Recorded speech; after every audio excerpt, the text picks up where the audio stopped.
when I get the hornbills, they are mostly here to be pet. So I put them in aviaries side by side. Like if you watch How I Met Your Mother, the mermaid theory.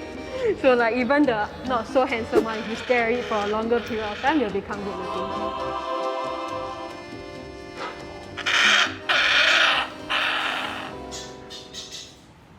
Hi, I'm Mark. Hi, I'm Rachel. Hi, we are the wingman at Jurong Bird Park. So I work at the back of house breeding facility called Hilltop. There we try to breed different birds like passerines, pigeons and doves, as well as hornbills. So we don't go in and disturb them as much. We only feed, clean their aviaries and observe their interactions. My work's a bit more boring. I stare at the computer a lot, I stare at Excel sheets and software a lot. What I do is I collect information on all black hornbills around the world. I do analysis and make breeding recommendations. We look at their level of relatedness to minimize inbreeding. So look at things like temperament, things like age, and also things like distance. So ideally we don't have to, move a bird like across the world.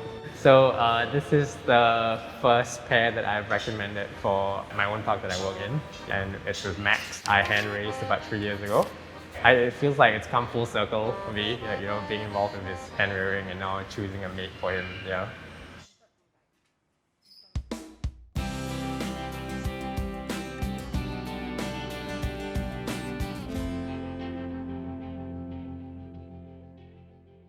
So we're at the back of house breeding facility where I work. So we're going to be pairing Max and a female up together. So a bit anxious, Stressful, nervous, yeah. Don't know how it will go. Hopefully it will go well. Yeah. This is the other female that Max couldn't decide between. Yeah, but we tried and then he was quite aggressive towards her, so we are just going to try with the other female today. Yeah, so I've already planned another pairing for her. So he's coming in from the UK around September, October, and he's a bit younger, so hopefully that means he's less aggressive. Yeah. So they didn't share food at home. Max didn't share. Max, usually he doesn't share like instantly. That's the problem. Yeah. This is a sign of unpaired birds. So Not this bonded. is very not bonded birds. So this is very risky. So we're just going to open the window over there so that there's a gap for them to go through if they want to.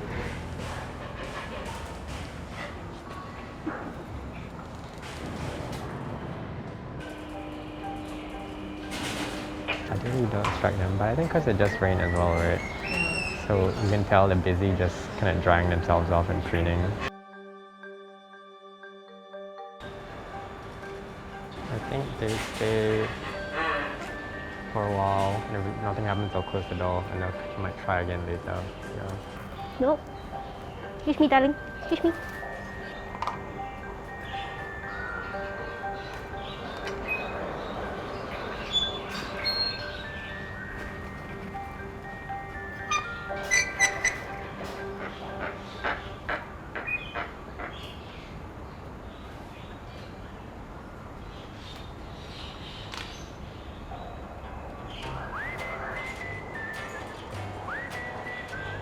They're eating together, right? Yeah.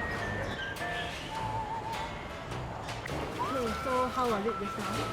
Yes, it was not bad. At least they shared from the same feeding cup.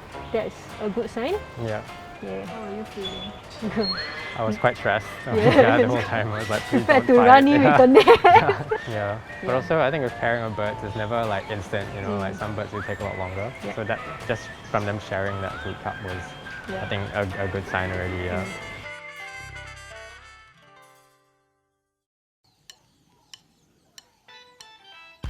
Jurong Bird Park is the first zoological institution to breed the black hornbills under human care. And there are only about 26 birds in 11 zoos around the world, so it's not a very big population. So it's quite important that we manage this population well. Yeah. There are other species coordinators managing other species around the world, such as the Victoria's crown pigeon, the straw-headed bobo, and the Santa Cruz ground dove. The rewarding part is when you see successful breeding, when you watch it from scratch, from eggs to incubation to rearing and to fledge. So when they leave the nest, I guess when you see the chicks, like watching your child, fruit of labour, grow up. So the chick will be like my grandchildren like that. Yes. In a way, it's for zoos to maintain the health of their population. But also the bigger picture is that by doing that, you're conserving like numbers of threatened species.